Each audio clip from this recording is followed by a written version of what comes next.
Anong meron sa kabit na wala ang legal wife? Hi mga mare! So for today's video, iba naman yung content natin. Hindi kasi lahat ng tao mahilig magbasa ng mahahabang kwento. Kaya ako na yung magkikwento para sa inyo. May nakita kong story online na feeling ko marami sa inyo ang makaka-relate. May nabasa ako, story siya mga mare ng isang kabit. At ito yung point of view niya. Ayun. Itago nyo na lang ako sa pangalang Kurapika. Oo na, ako na. Kabit din ako. Hindi ko alam bakit galit na galit kayo. Yung mga nagko-comment, sobra yung galit, and hindi nila gets yung point ng isang kabit na ako nga yung pinili eh. Alam nyo ba, sa totoo lang, hindi ko naman ginusto maging third party. Nangyari lang. Sino ba may gustong maging kabit, 'di ba? Pero kasi, in my opinion, may mga bagay na wala sa legal wife na meron ako. Siyempre, una sa lahat, oras. Ako yung nandyan kapag pagod siya, kapag ayaw na niyang umuwi, kasi puro problema ang iniisip niya. Bills na need bayaran at reklamo ang naghihintay sa kanya sa bahay nila. Sa akin kasi, walang sermon man lang. Nilalambing ko pa siya. May pahinga siya kahit papano at masasabi kong may katahimikan siya pag andito siya sa akin. Sabi niya nga one time ikaw lang nakakaintindi sa akin. So, kasalanan ko ba kung mas komportable siya sa akin? Pangalawa, yung pag-aalaga. Hindi ako nagrereklamo kapag late siyang umuwi.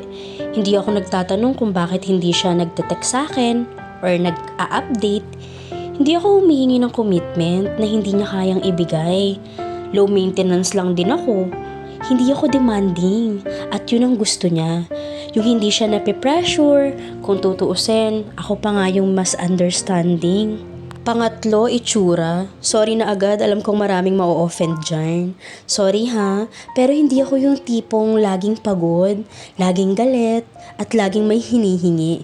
Inaayos ko yung sarili ko. Pinapasaya ko siya, pinapaligaya, pinapatawa ko siya, pinaparamdam ko sa kanya na lalaki pa rin siya, na may value pa rin siya. Kung nararamdaman niyang roommate na lang sila sa bahay, kasalanan ko ba yun? Lagi niyong sinasabi sa mga kabit, bakit di mo iwanan? May asawa na yan eh. Malandi ka rin kasi. Bakit hindi niyo tanungin siya kung bakit ayaw niyang iwan?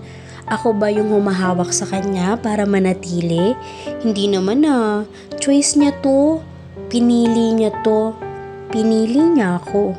At oo, alam kong may masasaktan, pero hindi ba't matagal na siyang hindi masaya bago ko dumating? Kaya nga ako nakapasok sa buhay niya kasi hinahanap niya yung saya sa iba. Ako lang yung naging escape niya, ano pa yun? Yung naging pahinga, yung naging sikreto niyang ayaw niyang pakawalan. So anong meron sa kabit na wala ang legal wife? Hindi ako mas mabuti, mas madali lang akong pakisamahan. At sa mundong puno ng responsibilidad, minsan yun lang talaga ang hinahanap ng isang lalaking pagod na pagod na. Kaya wag nyo nga sisihin ng mga kabit na pinupunan lahat yung responsibilidad nyo bilang legal wife na hindi nyo mabigay sa mga asawa nyo.